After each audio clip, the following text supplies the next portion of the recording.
Bienvenidos desde los estudios de KPBS Televisión en San Diego, California. Estamos llegando a ustedes en vivo y en directo a través de una red internacional de telecomunicaciones única y compleja, vía satélite, microonda y cable. El International Training Center de San Diego State University nos enlaza a todos en esta videoconferencia que une a distinguidas organizaciones de México, Cuba, la República Dominicana, Costa Rica, Panamá, Colombia, Venezuela, Perú, Ecuador, Brasil, Bolivia, Paraguay, Argentina, España, Estados Unidos de América y la Conferencia de las Naciones Unidas para el Comercio y Desarrollo, UNCTAD, de Ginebra, Suiza. Bienvenidos a nuestro programa Ética Organizacional y Responsabilidad en el Trabajo, optimizando el desempeño en el tercer milenio. Esta es la octava videoconferencia de la serie Fundamentos para la Prosperidad en el tercer milenio. Soy Richard Page y soy el moderador del programa de hoy. Soy abogado en San Diego de la firma The Page Firm y ejerzo en el campo de Derecho Internacional y Comercial, incluyendo arbitraje y mediación. El programa de hoy tiene 2 módulos de presentaciones y 2 sesiones de preguntas y respuestas. Esperamos su participación. Las mejoras sostenidas y continuas, al igual que un desempeño superior, han sido conceptos claves en el bien conocido movimiento de calidad total para una mejoría en productividad y competitividad. Sin embargo, aun cuando estas son condiciones necesarias, no bastan para lograr el éxito en el futuro, a menos que incorporemos en nuestras actividades un profundo sentido de responsabilidad y ética en base a los valores comunicados claramente y aceptados por asociados, clientes y la sociedad. Poder expresar bien claramente estos principios e implementar estos controles organizacionales y funcionales adecuados necesarios para aplicar todos estos principios, entonces será esta una de las más importantes y sólidas bases para la prosperidad en el tercer milenio. Esta videoconferencia tan interesante tratará sobre estas y otras consideraciones que cada vez serán más importantes para desarrollar la confianza entre los individuos, las organizaciones, las comunidades y las naciones. Los invitados de hoy nos hablarán sobre el trabajo de varias organizaciones que activamente participan en la promoción de la ética y el carácter y propondrán también el tipo de mecanismos y de valores multiculturales que nuestro trabajo globalizado cada vez más necesita para poder incrementar y aplicar este sentido de responsabilidad en lo que hacemos a nivel individual y colectivo. Me complace presentarles al doctor Edward Hudgens y a la señora Megan Barry.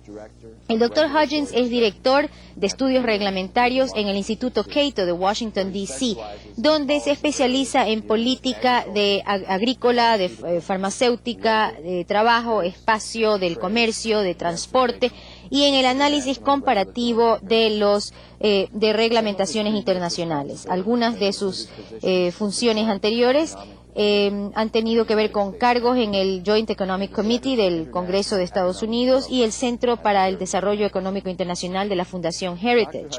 El doctor Hudgens ha viajado en toda Latinoamérica, en Europa, en la ex Unión Soviética, en África y en el Asia, y estudiando, escribiendo y dando conferencias sobre los sistemas nacionales, económicos y sociales de los países en estas regiones. Y ha participado en muchos programas que tienen que ver con la transición a sistemas de mercado libre en países menos desarrollados y en ex países socialistas. El doctor Hudgens también se ha presentado en varios programas de radio y televisión y algunas de sus publicaciones incluyen las obras Freedom to Trade, Refuting the New Protectionism y The Last Monopoly, Privatizing Postal Service for the Information Age. Tiene un título de bachillerato de la Universidad de Maryland y una maestría de la Universidad de American University y un doctorado de la Universidad Católica de América de Washington, D.C. La señora Megan Barry es consultora de la empresa PricewaterhouseCoopers en asuntos de responsabilidad social y reputación corporativa. Fue directora de Responsabilidad Social Corporativa y Ética Empresarial en la empresa Nortel Networks Northern Telecom, donde estuvo a cargo de diseñar e implementar una estrategia global centrada en ética comercial, incluyendo toma de decisiones éticas, derechos humanos y filantropía societaria. Ella ha sido invitada como expositora a varias organizaciones y conferencias y ha dado conferencias en la Escuela de Asuntos Internacionales y Públicos de la Universidad de Columbia. Ha sido oradora distinguida de la Escuela de Negocios de Sloan, de MIT, y de la Universidad de Florida, además del Programa Internacional Ejecutivo de Negocios de Vanderbilt. La señora Berry es miembro emérito de la Junta de Directores de la Asociación de Funcionarios Éticos y también es graduada del Programa de Desarrollo Ejecutivo de dicha asociación. Tiene su maestría de la Universidad de Vanderbilt en Nashville, Tennessee, y tiene un título de bachillerato en ciencias de la Universidad de Baker. Bienvenidos. Aquí tenemos la primera pregunta. Dada la acumulación masiva del poder económico y político en el sistema mundial, ¿pueden acaso los individuos y las organizaciones realistamente, tener algún impacto significativo en la ética y la responsabilidad social? Sí, por supuesto. Los regímenes políticos crean incentivos para que los individuos y las organizaciones puedan tratar consigo mutuamente con respeto mutuo o en base y con ética o en base a la explotación y a la fuerza. Sin embargo, las personas particulares y las instituciones privadas también pueden influir en los regímenes políticos y en particular en las economías globales emergentes, de tal manera que podemos entonces tener un sistema que promueva y cree la infraestructura ética necesaria, no solamente para la prosperidad, sino también para realmente tener una sociedad mundial civilizada y civil. Bueno, creo que esta pregunta es maravillosa, excelente.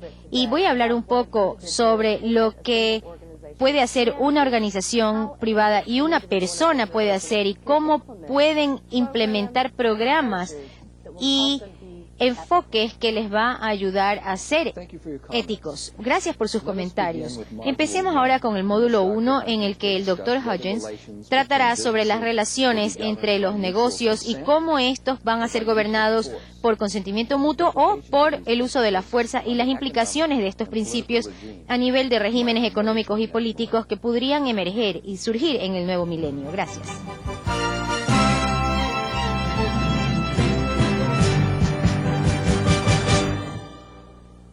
Gracias por la oportunidad de dirigirme a ustedes a través de este excelente programa. En la última década, diversos países, particularmente los que han tenido sistemas totalitarios, han batallado no solo en desarrollar economías eficientes de libre mercado, sino también en la creación de infraestructura e instituciones de ética que sustentan los mercados libres. Ha sido una batalla dura. Por ejemplo, en Rusia muchos emprendedores honestos y de gran capacidad de trabajo pagan con frecuencia a intermediarios con influencia de gobierno, ya que este es un recurso que en muchos casos determina el éxito o fracaso de una gestión. Este ejemplo sugiere que para entender el concepto de ética organizacional y responsabilidad se requiere comprender la realidad de las instituciones económicas y políticas alrededor de las cuales se realizan las actividades productivas. Aunque finalmente todos somos responsables de cómo se le trata a los trabajadores, colegas o clientes, los incentivos y desmotivaciones creados por las instituciones afectan de manera directa las prácticas éticas internas de nuestras organizaciones. El mundo está experimentando profundos cambios económicos con el surgimiento de un mercado global más integrado y con la revolución de la información y las telecomunicaciones. ¿Cómo afectarán estos cambios la ética de nuestras actividades productivas? Para contestar esta pregunta me referiré a tres cosas. Primero, quisiera repasar con ustedes los cambios económicos que han ocurrido en el mundo en décadas pasadas. Segundo, les hablaré sobre la naturaleza de la ética en un contexto social. Y tercero, haré algunas consideraciones del cómo el nuevo orden económico y político global afecta y es afectado por los estándares éticos con los cuales operan las organizaciones. El siglo XIX vio el surgimiento de sistemas de relativo libre mercado en Europa Occidental, Norteamérica y otras regiones, y un régimen internacional de relativo libre comercio. Durante la Revolución Industrial, el mayor valor se reconocía en los productos de manufactura, incluyendo de acero, bienes industriales, infraestructura y textiles. Este sistema se basó en la premisa de que los mercados libres y el intercambio libre beneficiaba a todos los países e individuos involucrados. Pero al inicio del siglo XX, el nacionalismo político impuso presión sobre este sistema. Las potencias coloniales dieron preferencias comerciales a sus colonias. Estados Unidos estableció altas tarifas. Países como Italia y Alemania vieron la autosuficiencia como una necesidad política.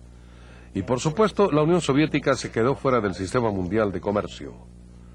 La premisa de este sistema era que toda economía es equivalente a un juego de suma cero. Se suponía que si un país o individuo prosperaba, debería hacerlo a expensas de otros que pierden y sufren. Después de la Segunda Guerra Mundial, muchos países inicialmente regresaron a los sistemas de libre mercado. A través del Acuerdo General sobre Tarifas y Comercio, los niveles de tarifas se redujeron de un promedio de 40% a un 3,5% en promedio hoy en día. Pero la Guerra Fría todavía dividía al mundo económicamente. Además, el Occidente apoyaba a muchos regímenes represivos en América Latina, África y demás, con la excusa de querer contener el comunismo. Las ayudas externas mantenían a varias élites en el poder y generalmente afectaban a la población de esos países. A partir de los años 60, los países industrializados se orientaron a apoyar políticas de estatismo y centralización. Esto nos lleva a las décadas recientes. El primer gran cambio se ha dado en el área del comercio.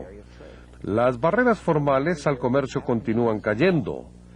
El comercio mundial ha crecido de aproximadamente $100,000 millones en 1960 a casi $6.5 billones. Los costos de transporte también han caído. Por ejemplo, el costo de transportar petróleo se ha reducido hasta en un 70% desde el inicio de los años 70. El proceso de producción es ahora más global, realmente. Hay ahora menos productos hechos solamente en México, Brasil, Argentina, Estados Unidos o algún otro país en particular. Vemos la globalización de la producción, especialmente en acuerdos de libre comercio tales como el que existe entre Estados Unidos y México. No obstante, lo que muchos críticos temían, la mayoría de los empleos de Estados Unidos no se han ido a México. Lo que ha pasado es que los componentes más intensivos de mano de obra del proceso de producción se han trasladado a México. Esto ha creado más empleos para mexicanos y liberado mano de obra de Estados Unidos para empleos de mayor valor agregado, como beneficios finales para ambas economías. El segundo gran cambio económico en la última década es la revolución de la información y las comunicaciones. El almacenaje y recuperación de grandes cantidades de información hace ahora más eficiente las funciones de contabilidad, inventario, almacenamiento y distribución. Por otra parte, poderosas computadoras ya no tan costosas están revolucionando la ingeniería y la investigación científica. Por ejemplo, el avión de pasajeros Boeing 777 fue diseñado inicialmente probado en computadora, reduciendo así el tiempo y costos de desarrollo. Esta revolución apunta hacia otro importante hecho económico. El verdadero valor ya no está tanto asociado con los productos manufacturados como antes. El verdadero valor está en la inteligencia, no en la fuerza de mano de obra. Ingenieros, técnicos, investigadores, médicos y similares agregan ahora más valor a sus productos y por lo tanto reciben mayores salarios. Esto significa que la calidad de los trabajadores es más importante que nunca antes. Aún en líneas de manufactura tradicionales, los trabajadores deben ser competentes en el uso de la computadora para trabajar ahora con equipos sofisticados de monitoreo y control. Por supuesto que con la revolución de las comunicaciones, la competencia entre las industrias de la información también se está haciendo más global. Ahora un individuo puede escribir un software en Sao Paulo con la misma facilidad que si estuviera en el Valle del Silicón en California, para luego mandar su producto a cualquier parte del mundo instantáneamente. Cambiemos de tema ahora para enfocarnos hacia la ética. Si nos queremos preguntar cómo la realidad global de ahora afecta a los incentivos de ética en nuestras organizaciones, debemos comenzar por definir nuestros términos. La mayoría de las personas abordan la ética en un contexto social preguntándose, por ejemplo, ¿la persona o la organización engaña o roba a otras? ¿O ¿es individuo una organización confiable? Pero para descubrir el principio ético básico que debe gobernar a todas las personas en un contexto social, es útil hacernos una pregunta aún más básica. Para comenzar, ¿por qué necesitamos un código de ética? Considere algunas observaciones un tanto obvias pero profundas. Las plantas no necesitan un código de valores. Ellas sobreviven automáticamente a través de la fotosíntesis. Los animales de menor jerarquía automáticamente siguen sus instintos de sobrevivencia. Ellos perciben la presencia de un alimento y se lo comen. Sin embargo, los seres humanos son diferentes en dos formas. Primero, ellos necesitan actuar de manera diferenciada de acuerdo a su voluntad y no principalmente por instinto de sobrevivencia. Y segundo, su medio para sobrevivir es su mente o capacidad racional. Nosotros debemos descubrir cómo sobrevivir y debemos crear nuestros medios de sobrevivencia. Ya sea cazando a un animal, cultivando alimentos, construyendo un edificio, un cohete a la luna o curando enfermedades, los seres humanos deben seleccionar el ejercicio eficiente de sus mentes como su principal herramienta de sobrevivencia. De esta manera, un código de ética para comenzar nos puede decir a los seres humanos qué valores perseguir y qué virtudes cultivar para poder sobrevivir. Aquí no me refiero a destrezas particulares de sobrevivencia, tales como la habilidad para cazar o cultivar armamento. Me refiero a que debemos cultivar virtudes tales como la racionalidad, es decir, el poner el pensamiento por encima de los impulsos emocionales, la honestidad, que es el deseo de ver la verdad, sea cual fuera, la integridad, que es el actuar consistentemente, que uno sabe que es correcto, y la productividad, que es actuar tan eficazmente como sea posible para lograr nuestras metas. Estos conceptos apuntan también a que cada individuo es responsable de sus propias acciones. Todos somos responsables de alcanzar nuestra propia sobrevivencia y deseos particulares. Somos responsables de nuestras propias decisiones y acciones.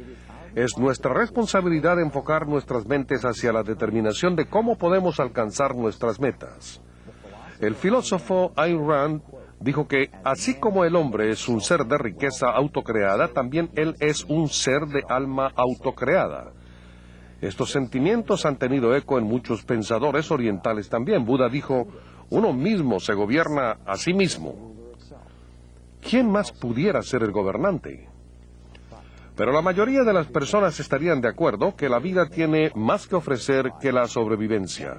Por ejemplo, podemos pensar en lograr satisfacción de nuestros logros considerando el autoestima como un valor y ejerciendo la virtud de orgullo.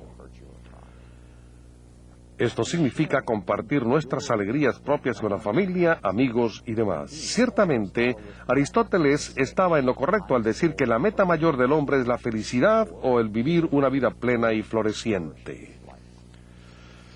Esta comprensión de la ética significa que cada individuo debe ser libre de perseguir su propia sobrevivencia y bienestar y su propio interés racional. Puesto que todas las personas deben ser iguales, podemos identificar un principio ético básico que puede gobernar a los individuos en sus relaciones de uno con el otro. Ese principio es: ningún individuo debe iniciar el uso de fuerza contra otro. Quiero repetir, ningún individuo debe justificar el uso de la fuerza. Este principio significa que todas las relaciones entre las personas deben estar basadas en el consentimiento mutuo. Este principio también significa que las relaciones económicas entre individuos deben estar basadas en libre intercambio y comercio, cada parte consintiendo a cualquier transacción.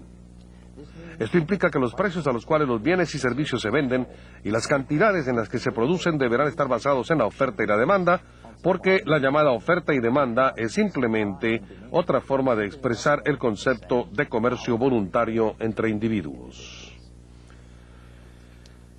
Este principio de ética implica que el rol del gobierno es primeramente proteger la vida, libertad y propiedad de los ciudadanos contra el uso de la fuerza o el fraude por parte de criminales, asaltantes y otros que violen esos derechos.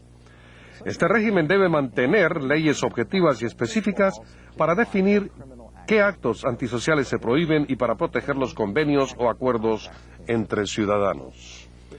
Es importante hacer notar que en este tipo de sistema gubernamental la mayoría de los estándares se establecen en instituciones civiles privadas y no de gobierno, por lo que la mayoría de los retos de la vida se resuelven en foros civiles que incluyen organizaciones independientes, grupos religiosos y la familia.